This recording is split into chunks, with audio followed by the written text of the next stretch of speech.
தெய்வமே என்றாலும் செய்த தவறுக்கு தண்டனை உண்டு. நாம் யாருக்கும் எந்த தீங்கும் செய்யவில்லை. பிறகு நமக்கு ஏன் இத்தனை கஷ்டங்களை ஆண்டவன் தருகிறான்? இந்த கேள்வி மனித மனத்தில் எழாத நாளே இல்லை. தன்னை நிரபராதியாக நினைத்துக் கொள்வது மனித இயல்பு.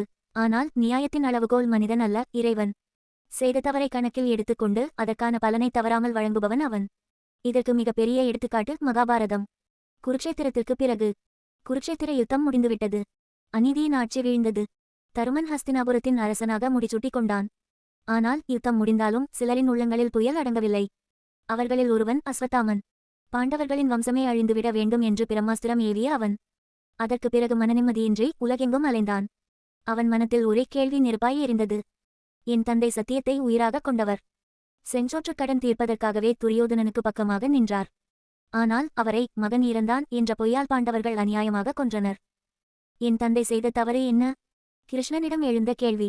ஒரு நாள் அவன் நேராகச் சென்றது ஸ்ரீகிருஷ்ணன் இருப்பிடத்திற்கே. கோபமும் துயரமும் கலந்த குரலில் அஸ்வத்தாமன் கேட்டான்.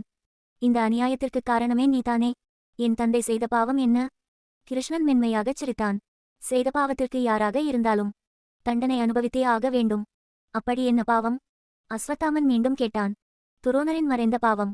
அப்போது கிருஷ்ணன் சொன்னான், உன் தந்தை துரோணர் அனைத்து சாஸ்திரங்களையும் கற்றவர். ஆனால் வறுமையில் வாடியவர். பீஷ்மரின் ஏற்பாட்டால் கௌரவர்களுக்கும் பாண்டவர்களுக்கும் குருவான பின்புதான் அவருடைய வாழ்க்கையில் வளம் வந்தது. அர்ஜுனன் உள்ளிட்ட அரச குமாரர்களுக்கு வில் வித்தையின் உச்சத்தை கற்றுக் கொடுத்தார்.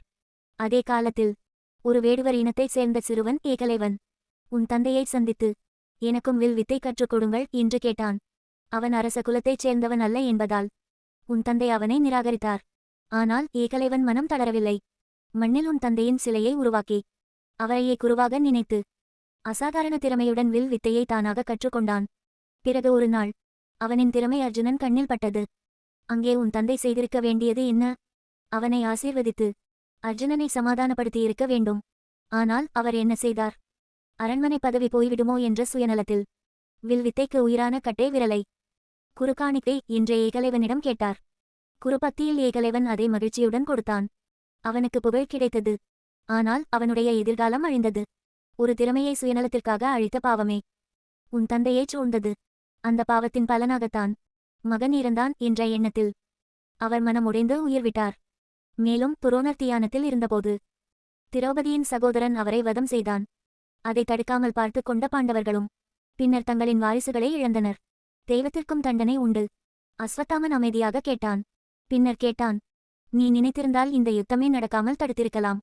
ஒரு வம்சமே அழிந்ததை வேடிக்கை பார்த்தாயே, உனக்கு தண்டனை இல்லையா? கிருஷ்ணன் சொன்னான், உண்டு. ஒரு வம்சம் அழிவதற்கு காரணமாக இருந்ததால் என் யாதவ வம்சமும் அழிவதை நான் பார்த்த பிறகே எனக்கு மரணம் ஏற்படும். அதுவே நடந்தது. யாதவ வம்சம் அழிந்தது. காட்டில் தனிமையில் தியானத்தில் இருந்தபோது மானென நினைத்து ஒரு வேடன் எய்த அம்பாள். ஸ்ரீகிருஷ்ணனின் அவதாரம் முடிவடைந்தது. நீதியின் முடிவு. செய்த தவறுக்கு தெய்வமாக இருந்தாலும் தண்டனை உண்டு. உப்பு தின்றவன் தண்ணீர் குடித்தே ஆக வேண்டும். சர்வம் கிருஷ்ணார்ப்பணம். வாழ்க வளமுடன். இனிய காலை வணக்கம்.